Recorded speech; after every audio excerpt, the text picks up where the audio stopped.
We're snorting cap rates and shooting up cash flow here at Deal Junkies.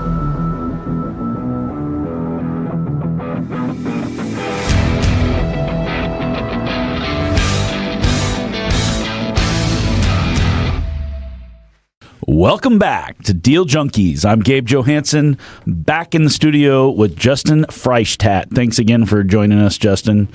Dane and Trevor and Mike are still here. We're going to dig in. We're going to talk about deals. But before we talk about deals, we're having some interesting conversations about AI. So, Justin, you are a hedge fund manager, first one I've ever met and first one ever on Deal Junkies.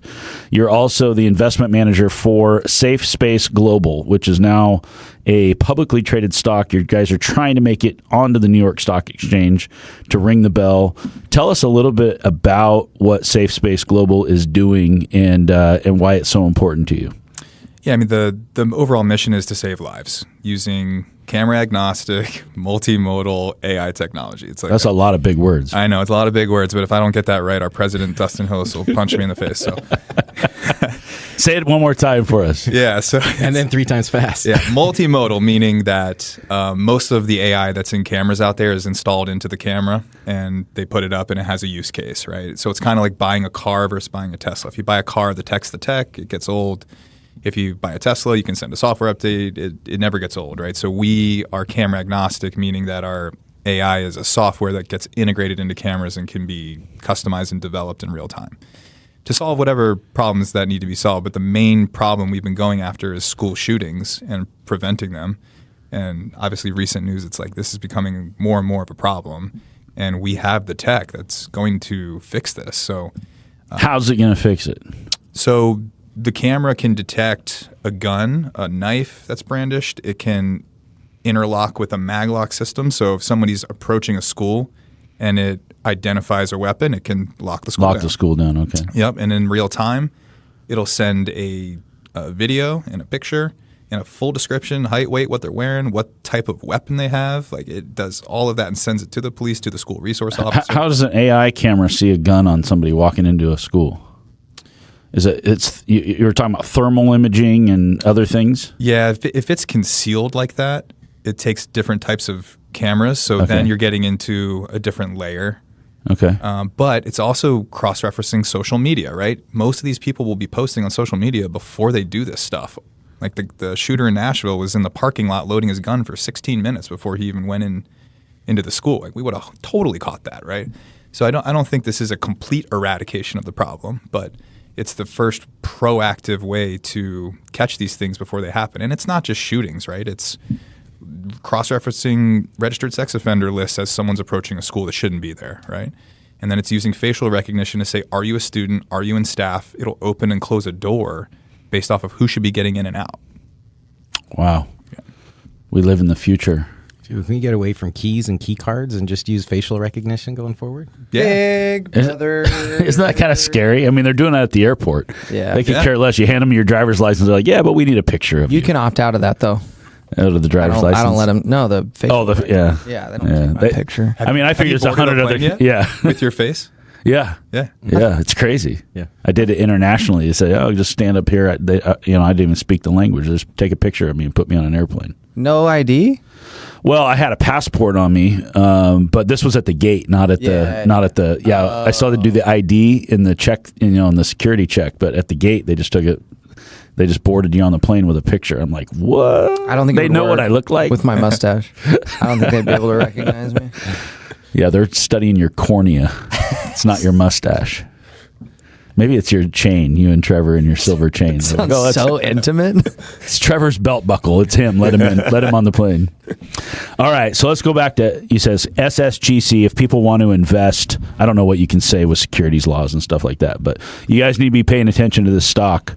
It's going to blow up. It's going to be big, and Justin's going to get to ring the bell. I'm going to record this when you're on. What will you be on? CNBC or every news channel when they ring the bell in the morning? Yeah, I think they do it on Fox Business and CNBC. This is one of your bucket list things. Big time. Is it going to happen? You're going to do it? Yeah, it's going to happen. We're going to do it. I think we have the right team in place.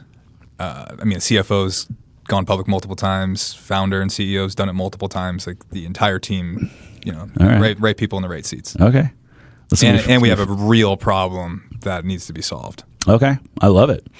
So let's talk about deals. You want to talk about a good deal or a bad deal? I like how you talk about making $100 million in one day, but let's talk about some pain. Give us some pain. You've had some pain in your life, I think. Yeah. The first fund we launched ended up being a complete disaster.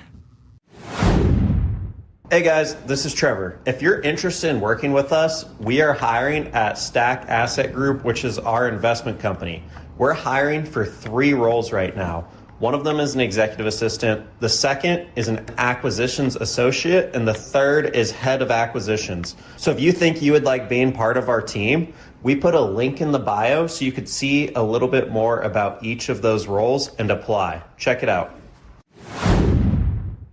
And there's so much you can do in due diligence. Dane's laughing at you right now. It's crazy. I drove him home from the airport, so he told me about it last night. Oh, It's Dane already so knows the funny. story. All right, tell us I the want to story. hear it again, though. Oh yeah, I mean it's just such a lesson of that. There's just always risk, and I've been in a couple fraudulent situations, some in real estate, and it's every single time it's been human error, right?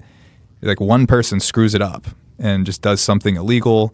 In real estate, I had one where a guy was losing one of the syndications I was in, and he was wiring money from a different syndication to try and save this deal. And there you go. That's wire fraud, right? And it's just one of the things I looked at getting into the fund space is how do we prevent GP error? And third-party reporting was the most important thing, right? It's like money can't move if the GP, the bank, and the third-party reporting agent all have to sign off on it. Right? Okay, so that means the GPs can never steal your money. Cool, right? It's like these little things you do in due diligence. Well, you would never dream that the brokerage that is holding custody of the funds that you trade on a daily basis is going to disappear. And that's what happened to us. Oh my gosh. Yep. They're like the clearinghouse or whatever. Like the funds are passing through them and they go under and where did the money go? It would be like in real estate if you wired your money to the title company, And it's gone. and the guy who owns the title company says, "Today's the day I'm stealing everything and going to Dubai." Like that's what happened. Oh my gosh. How much money was in this fund? For us, it was about 12 million that was in that brokerage. But the total loss, depending on, I mean, this has gone all the way up to governments around the world. It's a multi-billion-dollar fraud. So depending on who you ask, Spanish government saying it's between 1 and 4 billion that got stolen total. So you were just a small piece of a big scheme. Yeah. Oh, brutal, right? You did all the due diligence. Your trading strategies were working beautifully. You did everything by the book, and black swan event. All of a sudden, Is there any protection for that? Is there any insurances or any government backing that steps in, or you just it just takes a long time, right? Like it's we're about a little over 2 years into this nightmare. We've sued everyone, and we've gone 6 for 6 in our lawsuits against the entity and all of the executives and owners. winning? Oh yeah, we won every But single. what does that mean if they've ran with? you get judgments for over 100 million total because we brought in a couple other big players that lost money to mitigate legal fees and then you go on the collection journey, which is what we're on right now. Yeah, you got to go get the money once you get the how do you? Yeah, it's complicated. You get the judgments here in the states where it happened, but then they went to another country with the money. So now you got to domesticate the judgments in that country. You got to work with that foreign government, retain legal over there. Like we've spent over $1 million, to pursue this capital, but we are this close to getting it back. You'll get $12 million back?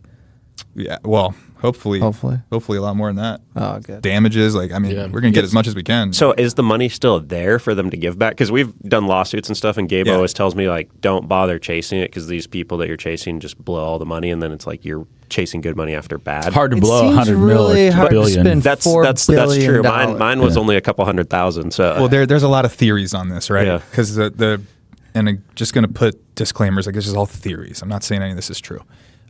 But when it happened was when Bitcoin was crashing. So one of our theories was they just had too much Bitcoin on the balance They're sheet. parking it in Bitcoin. But if they held it the whole way, it's worth Bitcoin's a lot more over now. 100,000 right now. Like they're sitting on could be 5-6 billion. So yes, we do know. I'm not going to give any details on this, obviously, but yes, there's collectible assets. Okay. Yeah.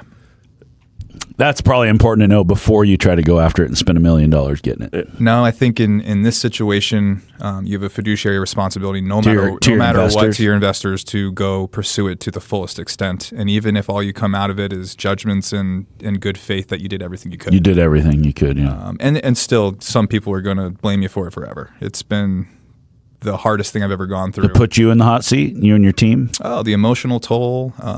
Working with governments, you don't know if they're against you or they're with you, and trying to pursue justice, and you get investigated too. Did you have your own money tied up in that? Yeah, a lot. A lot.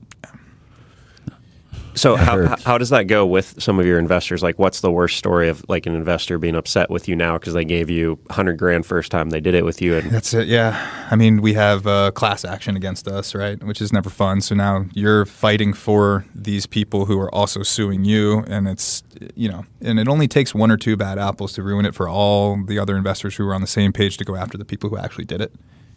Yeah, but that's just how things go when it gets messy, and In that case, don't your PPMs protect you? Mike was teaching us about this the other day. Yeah. I mean, you sleep at night on that you did everything compliantly, but it doesn't matter when something like this big blows up. Several government agencies are going to investigate. You're going to deal with the SEC. You're going to deal with all of it. And tell us what it's like to deal with the SEC. You showed me a picture earlier of they mailed you a briefcase. Yeah, I mean, it's. I would say that's less stressful than, let's say, the FBI. Did that picture just come through today? That what you were looking at? Yeah. Can I talk about it? Probably shouldn't. Okay. I mean, look, it's all you do is you comply, and what's gotten me through this whole period of time is just every single person that I know that's doing bigger things than me have all been through this before. They're like, "Oh, it's your first time? Oh, congratulations! Welcome to the seat at the big table." Yeah, it's just something that's going to happen. It's bound to happen at some point. Yeah, it's one of my due diligence things now. I'm like, tell me about your losses. Like, if you're one of these polished, perfect people with a perfect track record, I know you're full of shit. Mm-hmm. Tell us where it's gone wrong. Yeah. That's every way we've lost money. It's been with that person. Yeah. That never did anything wrong. They never did anything wrong. There was no risk in the deal. They've never lost money. But yeah. Not until we invested with them. And everyone else that did too. Yeah. Just means they'd never done a deal. It's like maybe you shouldn't talk about it and lay low, but I'm not taking that position on this. I know we did everything in good faith, did nothing wrong, and sometimes stuff like this happens. Like, it's 506c, private placement investing. It's the Wild West. Yeah. Did you have those people that lost money there reinvest with you on anything?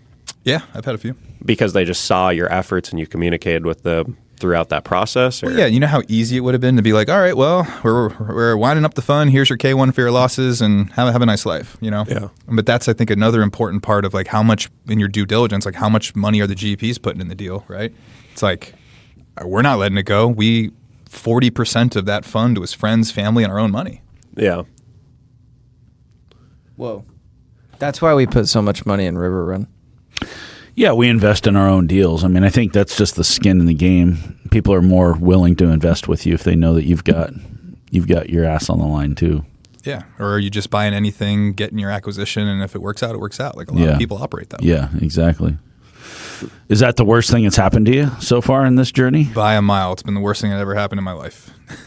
I mean, imagine waking up one day and your wire doesn't show up. You can't distribute capital to your investors, and you got 60 of them. You got to make those phone calls, right? It's the hardest 60 phone calls you'll ever make in your life.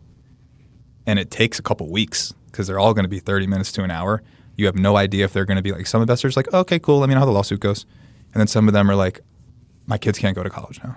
And they're breaking down crying, or like, it was just the most devastating thing I've ever gone through. And every day, because I'm going through it personally, my income went to zero. I had to leave the house I was in at the same time of like dealing with all of those investors' emotions too. Hardest thing ever been through. Worse than when you were 13 and dad lost it all? By a mile. Because I love that you bring that up though, because I had done so much in my mind that this was never going to happen to me. And then it did anyways. And it's so freeing now because I'm like, all right, cool. Now I can double down, take gigantic risks. Yeah. Like, what am I trying to protect? Yeah. I haven't built the thing yet, and I'm sitting here trying to protect money. It's like the opposite mentality. Yeah, some of the advice I give often is don't try to start protecting it till you have something to actually protect. Yeah. That's a mistake a lot of people make. They get $100,000, couple $100,000 in their pocket, and they just squeeze so tight. It's like, that's not going to be enough. Like, don't squeeze so tight. You got to turn it into something, and then you can start squeezing. So did that affect you, like, on your next raise, or did you just keep, like, pushing through and keep raising? Or were you like, hey, maybe I should stop raising because this sucks? Well, I couldn't raise. It was just total damage control for 6 months. I would say for about 6 months, it was, all right, I got to get out of my house. I got to sell cars. I got to, I lost over $100,000 a month of income like that. Yeah. And we, when you're in active litigation, you can't launch more funds. Like fund banking won't allow you to set up LP bank accounts, right? Okay. So couldn't do it anyways. The first thing I did was I went back to my sales roots and I'm like, all right, well, I need some income. Like, thank God I built this personal brand and I can start selling marketing services. And that's where we launched our new marketing business January 1st of 24. And amidst fighting multiple lawsuits, dealing with government agencies, we still built a $1 million business in that first year, which I'm really proud of on top of that. And then I was like literally just doing 1099 like high ticket sales gigs for some friends of mine that were selling credit repair and like other stuff. I was doing whatever I could to scrape capital in while I was doing damage control. And then we got to pay these legal fees every month. Like we're literally making enough money in the marketing business to pay our legal fees. Yeah. So how did you deal with that stress then? Because all the money you have coming in immediately out, you're losing all this stuff. Did you just know you were going to make it through it, or are you stressing in the moment every day? Stressing in the moment every day. But I would just look in the mirror and I'm just like, all right, well, this is when you get to find out who you are. How big a boy are you? Right. That's what my wrestling coach always said. There's a quote from somewhere, but I don't know what it was. Like you never want to go through something like this, But you have I can to. tell you on the other side of it, I am so grateful for the whole process. So you would recommend all the listeners to try to at least once in their At life least lose 12 a million. lot of 12 money. million. At least 12 million. Yeah, I would recommend do it when you're young enough that it's not going to ruin your retirement. But yeah, go so hard and lose everything at least once. Okay. Trevor, Trevor's our acquisitions guy. Me and Gabe already did that, and Dane's now our partner, so we don't want him to have to go through that, because that means we have to do it again. That's the rock and the hard place that I'm personally in between, is that I am the guy who hasn't had the great experience of losing a boatload of money. You'll never be a man. This is your boy to man moment. How are we going to get you to become a that's man? why Hey, you I'm can go start a new partnership without us over there. I should do the solo land development thing that I was talking about. Yeah. That's a good idea, actually. I think that would work, though. I think it would work. Perfect. Yeah. In fact, I you guess guys need to let him out for a year so he can go do that and then come back better. See, that seems counterproductive to me personally. I don't know why you guys are also into losing money. I am not personally. Yeah, how I did it, Justin, is Gabe told me when I was like, I don't know, early on we were buying deals together. I met Gabe, and I was like, I'm going to go do this partnership. And he's like, you should not do that partnership. I'm like, it makes a lot of sense when you do it. He's like, all right, like if you want to. And that's how I lost all my money. So Did you say that? I just listened to Gabe. Why did you say that? Give that advice to Trevor? Was it because of the human being, and you already had it like a gut feeling? he had about seen it? that avatar of a person before. He knew. Yeah, well, I have a rule that I don't partner with somebody who can't write a check. And I learned that one the hard way. And it made so much sense to me because I got in a big problem where I was losing a bunch of money, and I was doing like what you were talking about. Like I was busting my ass selling real estate to be able to pay for all these losses in this other company that I'd started. And I sat down with my mentor one day, and he looked at me and he started cracking up laughing. He goes, I said, yeah, we had a capital call today. And he starts laughing. He says, let me guess, your partner can't write a check. And I was like, how'd you know? And he says, well, rule number 1, never partner with somebody who can't write a check. I'm like, oh, somebody should have told me rule number 1 before I picked that partner. So that's a pretty easy one whenever I can sniff out that I think that somebody can't write a check. And in this case, Trevor's partner, I felt that way about. Not that I liked him, actually. I mean, we were friends and stuff, but I just thought if things go south, that's the wrong guy to be a partner with. And sadly for Trevor, I was right, but happily he had his boy to man moment, and it's probably been a good thing that happened to you. It's like paying for college, but 5 times more expensive. Better lesson, though. It is a good College lesson. isn't going to turn you into a man. That turned you into a man. It desensitizes you to the money, though. So when you do rebuild, like you are just stone cold see it differently. Yeah, it taught me how to solve problems because I went from like sitting on like $500,000 in cash at like 25, having passive income, being like, I never have to work again, to losing all my cash plus taking on like 300,000 of lines of credit and like 150 on credit cards at 30%, to while I was making no money because I was like, I'm retired, I don't have to work, to having be like, holy shit, how do I pay this off now? That's a sad twist of fate. Yeah, I felt the richest I had ever been to then the poorest. I mean, I still had all these assets. Like the worst case, I could have just sold all my real estate. It would have been fine. But I was like, I just spent all this time acquiring all this. I Think about your brain, though, and how it lights up in that moment, like Justin's talking about, where you had to, it was stressful, and you might have almost had a heart attack, which is the risky part. But when you're in that moment, your brain, parts of your brain light up that would have never lit up otherwise. I mean, it unlocks a whole new area of your thinking where you have to solve problems because there's no other choice. Well, some people would fold, right? And that's what you don't know till you go through that. Like if you told me what I was going to go through, like all of it, would you survive? Would you crack? Would you run? I don't know what my answer would have been, but now I know who I am. You survived. Yeah. Yeah. And it gives you a whole different level of confidence that you would have never otherwise been able to gain. Right. So if you are gonna lose a lot, don't fold. If you're out there right now and you're losing it, what's your advice to somebody whose ass is on fire? One day at a time. It's like I don't know if you've seen the Bill Ackman reel. It's like my favorite thing. I just watch it on a loop. You know, he lost $4 billion, right?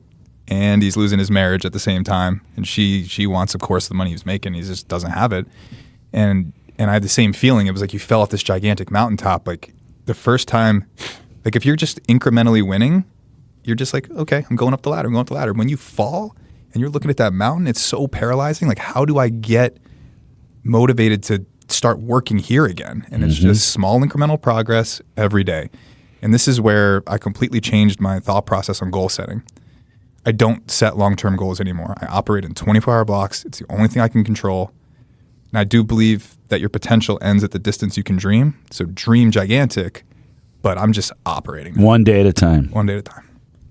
That's good advice. That is something I never heard before. You've never been to an AA meeting, Mike?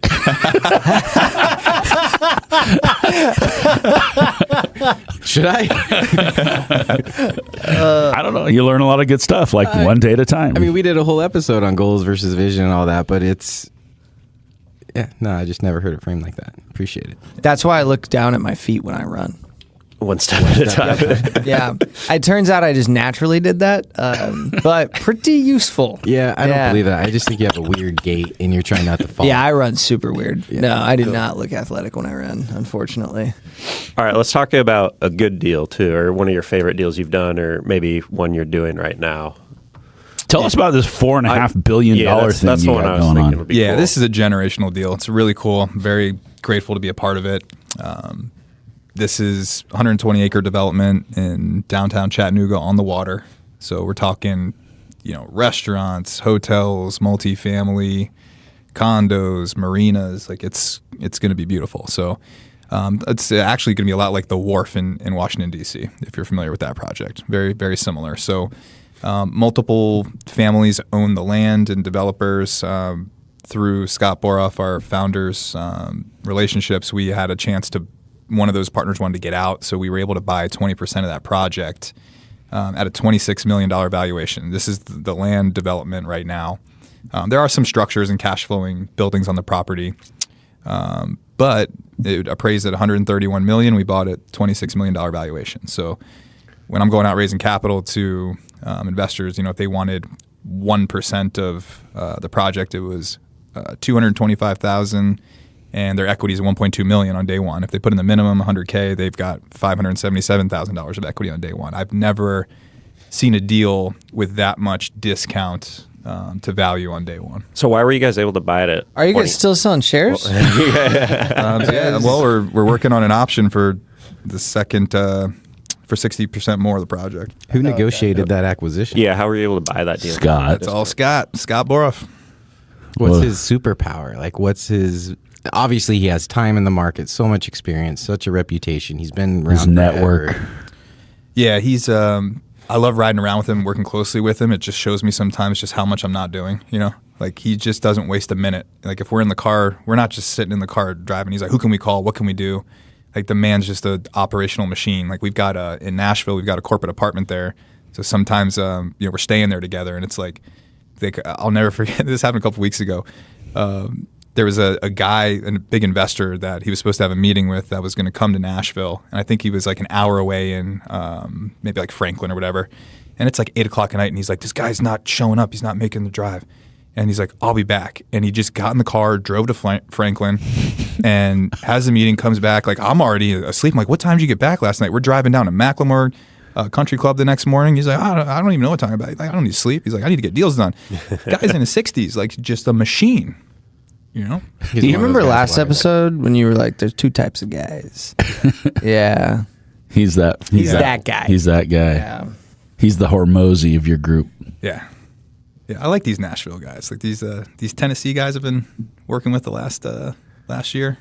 Good. Does it make you feel like you need to work like that, or do you have like a healthy separation where you just go like, I'm inspired by it, but I want to do things a little different? I think for me it's phases. I go through phases where I'll just get pissed off and it's like, I'm gonna just grind, you know. And then sometimes I think coming out of like all the pain and suffering the last couple of years, I've been a little like, all right, let's take a breath here. You know, we did 10 years of work. We got a nice exit, went through a lot of pain. It's like, you just realize you have a lot more time than you think. And I don't want to, you know, not go hike Mount Charleston with my wife and dogs on a Saturday to try and get deals done faster or a little more revenue in. It's like, you want some life mixed in with it. Yeah. And I just have really released my focus on outcomes. It's like, I know I still work harder than everybody else for the most part, you know, but like where's that curve, right? It's like the health curve. Like people who do Ironmans will die younger just like people who do nothing. Like you want to be somewhere on the like, you know, healthy but not till where I kill myself. So Trevor's going to die before me now. I'm glad we learned that today. The 100-mile racer guy. You also just said something absolutely backwards from what most people say is you have more time than you realize. But what I heard about that was more in context. You have more time than you realize in business, and you need to realize that so you don't lose the little time you have in the other part of your life. That's how it kind of dropped for me. That's a backward statement. Yeah, and that perspective comes from when I was in the thick of it, losing everything, and just the pressure was killing me. Like one of the smartest things I did when I moved to Vegas is I did a short-term rental in the nicest neighborhood. I was probably the brokest person in there, but I wanted to be in proximity with the people there, right? I got to meet a guy. He's my neighbor. He lives in this beautiful $15 million house over the Strip.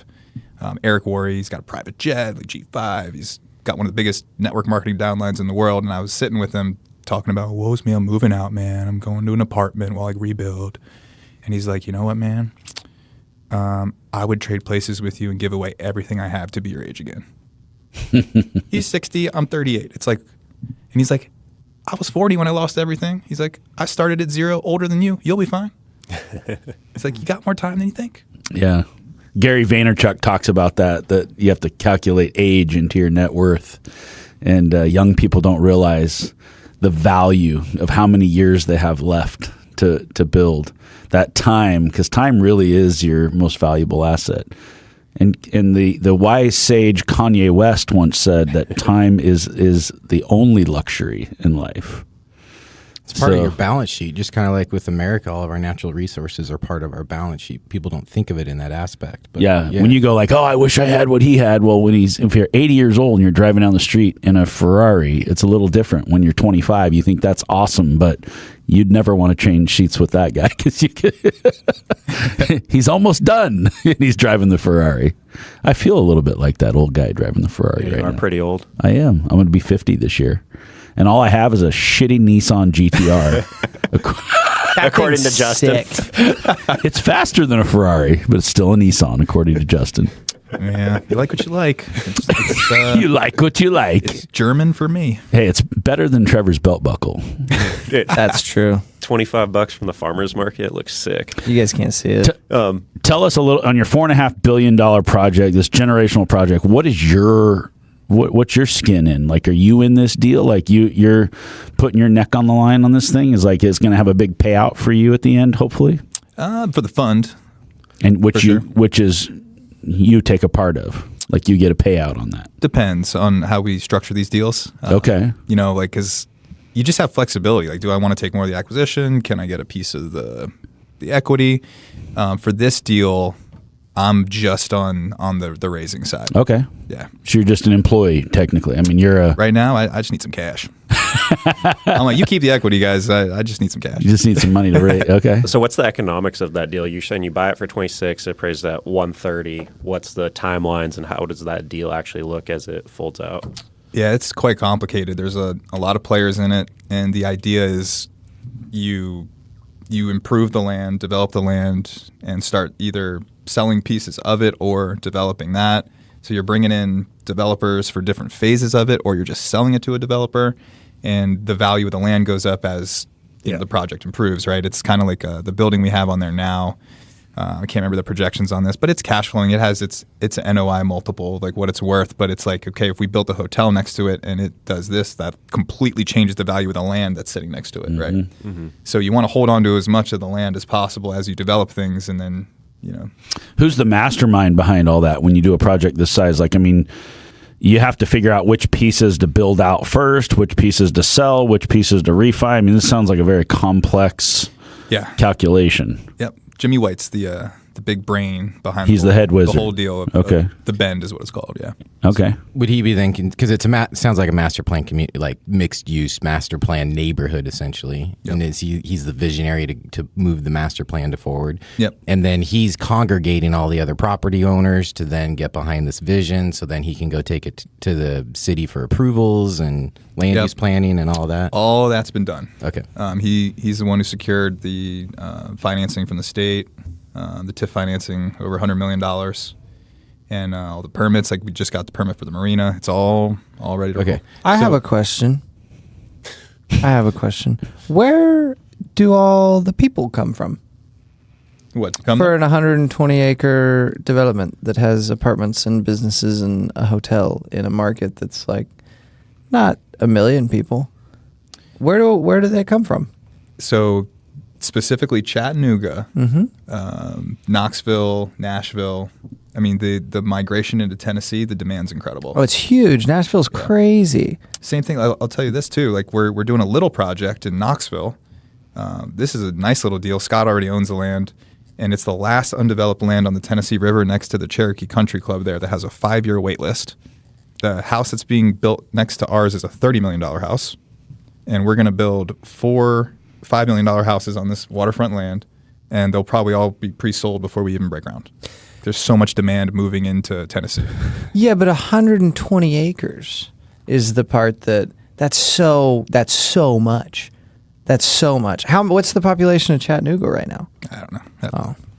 All right. Never mind. Remember, I'm not on the underwriting side of this stuff. No, I got you. He just raises the money. I just want to make sure everyone realizes the freaking unicorn or rock star that Scott is. Yeah. Because he got in on the late stage private equity essentially on a real estate deal that's already master planned. The hard work has already been done by Jimmy White, and he goes and buys it at 20 cents a dollar.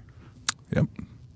That's pretty cool. Insane. Trevor, acquisitions captain. I gotta get on that. Gotta get us better deals. See, Dane would be able to raise money easier if you could find us better deals. That's what I've been telling him. He's like, we didn't throw anything under contract. I'm like, yeah, throw good deals under contract. I want to do good deals.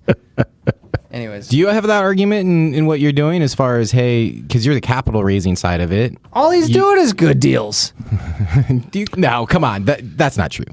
Are you pushing back on your acquisition guys? Are you pushing back on getting me better deals? Or no, you just I don't have to. But that's kind of what I was looking at is like I could do this myself, find some partners, like we could learn, or I could just go partner with somebody who's like the top of the game. Mm-hmm.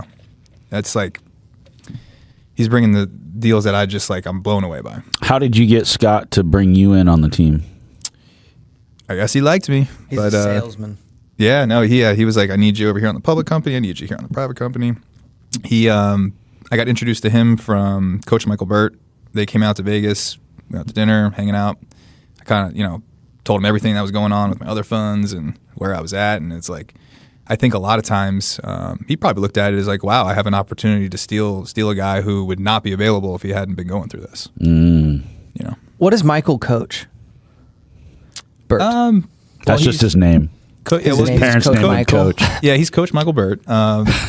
Keynote speaker. Like, the guy's a beast. He's city to city doing speaking engagements like crazy. He owns the Greatness Factory in Nashville, which is also our corporate headquarters in Nashville for SafeSpace. He's on the board there. So there's like a lot of cross-pollination going on here between the companies. That's very cool. Very cool. Yeah. What were we talking about? I don't know. I'm just blown No, I away. had another one. I can't remember. So are you doing deals personally, investing personally outside of these companies too? Or is this like your only involvement in real estate? I was for a while. Like, I have, like when we exited Heartland Foods, I put all of that money into real estate. I was like, this is my set for life money. It's going into long cash flowing real estate, safe. Like LP and LP, syndications in 2022? Yes. Oh, God. And my strategy was, okay, I don't want to have too much with one operator. I don't want to be in one part of the country. I don't want too much A, B, or C class. I spread it out across like 5 states, tons of different deals. Some of them are doing good and surviving. I got a couple that we might lose if rates don't come down. But I mean, the cash flow that I started with, and then some of them were on value add construction, like variable rates, you know, insurance costs in Texas, like all different things have happened in all these deals that you just watch the NOI just like disappear. Distill that down into the like, so what you've learned from an operator, who do you invest in, asset class, locations? You've learned some lessons now on how to better disperse funds, I imagine. You know what? I think I just shouldn't have put all of it in real estate. Yeah. Like, when I look at the best hedge fund managers of all time, like a Ray Dalio, it's like no matter what, he's got 15% in commodities. Like, only in a super cycle like the one we just went through in inflation do commodities perform like that. But I think that's why you just don't know what's going to happen with markets. And I think the ignorance of saying like real estate's the best investment, stocks are the best investment, crypto, like anybody who says stuff like that, it's like maybe for this little period of time, but I think diversification is just a really smart thing to say. Here's my discipline of allocation, and I don't break my rules. And then you don't make an emotional decision on I really like this deal or I don't really like, you know, like that's what. And it's funny because some of the deals that I were least excited about, we've already gone through, exited, and doubled our money. And then the ones I thought were the most solid, or the operators that I thought were the most solid, have been the most disappointing. Wow.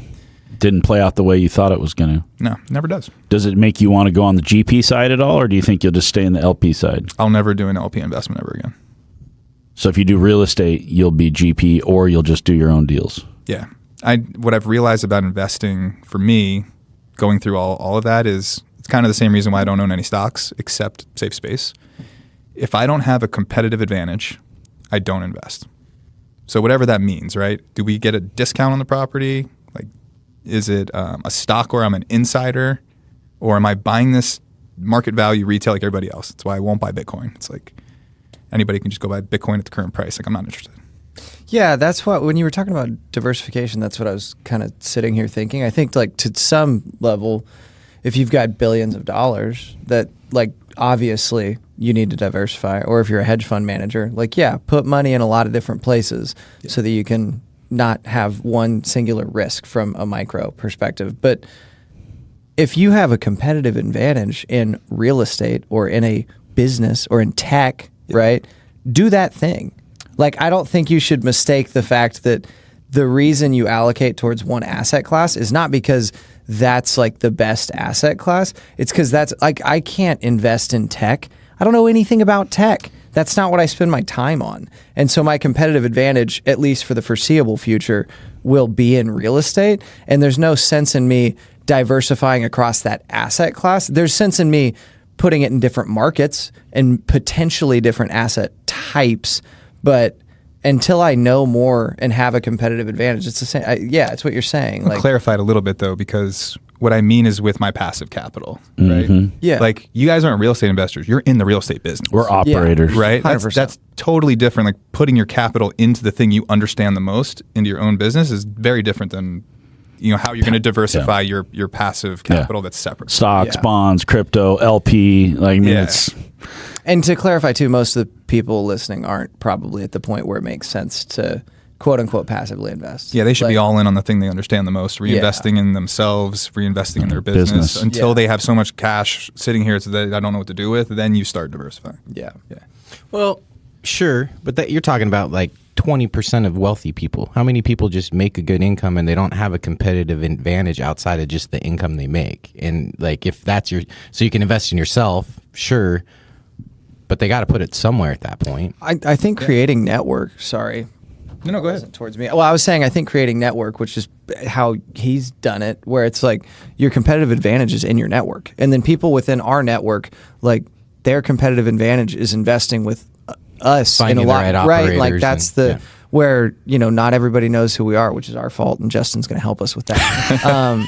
But it's like you have a list of people who are doing something that you could partner with them on, and you need each other, right? And your competitive advantage is just putting the effort in to find those people into networking, right? Because hey, if nobody knows that like you are a high income earner and X, Y, like we knew people that we just didn't know had money. And they didn't tell us that they had a need to place money. And then we probably didn't vocalize the fact that we were raising capital for good projects, right? And so the networking aspect and just letting everybody know what you're actually doing all the time, like that's how those people with a W-2 job like get to invest in better deals and gain some semblance of a competitive advantage, even if they're not actively running the business. Yeah, because they're competing with other LPs, right? So they're putting in the time and the energy to build out that network, to find the right operators. So their competitive advantage against their actual competitors is going and finding those operators and making sure those operators have enough capital. Yeah, I see that thing. Yeah.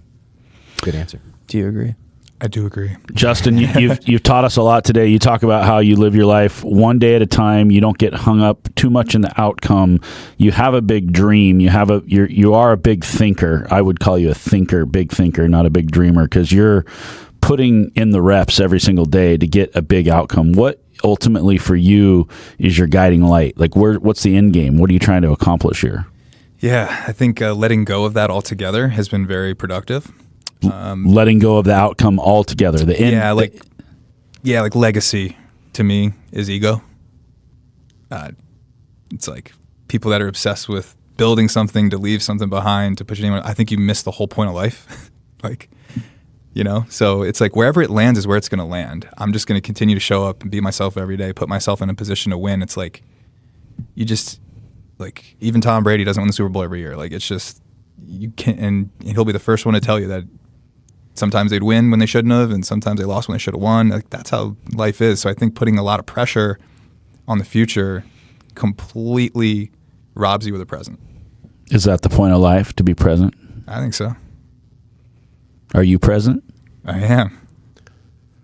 The best I can. It's a daily struggle. I think this is like probably what everyone struggles with the most is just figuring out the balances and to get to a content thing in life, and everybody's trying to be happy, which doesn't even exist in psychology, which is really interesting to me. Mm-hmm. Like we've got this word called happiness. Well, your body doesn't want to be happy. It just wants your central nervous system, the parasympathetic and the sympathetic, to be balanced. You just want peace. Yeah, exactly. I say what I'm looking for is serenity. And my definition of serenity is getting my mind and my body into the same room at the same time, the same place at the same time. If I can be here with you right now and be present, that is where my serenity comes from. Mm. A lot of that, though, is when you look at all the different religions and the different practices and stuff, is it comes down to getting out of self, and really like having enlightenment is the absence of self. And so it's weird to be in this world where we're chasing billions of dollars and we're looking for, like my brain lit up when you started talking about the $15 million house in the G5. That's what my flesh wants. That's what my brain tells me I want. The reality, though, is I really want to just be here right now. Yeah, I want to continue that story because that was the next thing he said. He was like, I was hanging out with Dana White last night and, all the biggest people in Vegas, right? And he's like, it made me just realize how small I'm playing and how behind I am. And I'm like, really, bro? It's never enough. I'm really sitting there and I'm like, I get it. It's impressive, but I don't want to be like that. Yeah. Because if that's what you're chasing, it's never going to be. If you're trying to fill a void, there's something about this world that just makes the void even bigger. It's never going to be enough. Yeah. One of the most important book recommendations, Power of Now by Eckhart Tolle. Say it again. Power of Now by Eckhart Tolle. Okay. Yeah. Oh, Eckhart Tolle. Yeah. The Power of Now. See, we're getting so. I love This is what you want. That's why you brought me on this podcast. Get touchy-feely. Can we give each other hugs now, Mike? Gabe and I embraced the other day. I want you to give Trevor a hug, though. Trevor I don't doesn't want one a from hug. Mike. The robot is not programmed to give hugs. Our hug outside of the day I cried on the podcast was quite special. I'd say that. It was very I agree. natural. It was. very natural. I'm just trying to learn how to do $1 billion deal from Justin. You guys can skip all that. I think you just missed everything that we just talked about. I want to make $1 billion and give hugs. Let's do it all. Wow. Look where you led us to, Justin. I love this. Are we going to wrap this up? Okay. That seems like a good bow. I mean, I'm going to cry or we're going to keep going, one of the two. So, Justin Freishtat, you are hedge fund manager, investment manager. You're SafeSpace Global, SSGC, ticker tape, going to go to New York Stock Exchange, publicly traded company. You guys are doing cool things in AI, in tech, your hedge fund, you're raising money, you're doing crazy deals, stuff I can't even really wrap my head around. I am honored that you flew in today to be on Deal Junkies. I've learned so much from you. I hope that you can become part of my network and probably all of our network. I think you have a way. I think you're probably the greatest salesperson I've ever met because you sat in this room and you didn't try to sell anything, and yet I want to buy something from you. I'm going to go buy stock. I've never owned a stock, but I think I want to own this stock, and I want to be part of your project in Chattanooga, and I want to know whatever else you're doing in social media and your media company and all the other things. So if people want to reach out to you, they can get a hold of you. You said social media is the best way to find you. Justin Freishtat, Freishtat. Wow, this man's got a brain. Wow. See, nobody even told me what we were doing before we started this. Justin. I do have a friend, Justin, that spells it with a Y, so that is important. Justin with an I. Yes. Isn't that Justine? I don't know. That's what I told him. I think it's just incorrect. Yeah, some people like to just ruin their kid's life. I did that to one of my kids. Just change the name by one letter, and then they can never get the fancy little license plate at Disneyland.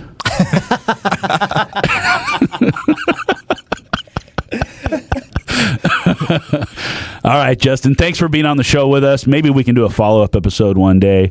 But Deal Junkies, we love you. Thanks for listening, and we'll see you next time.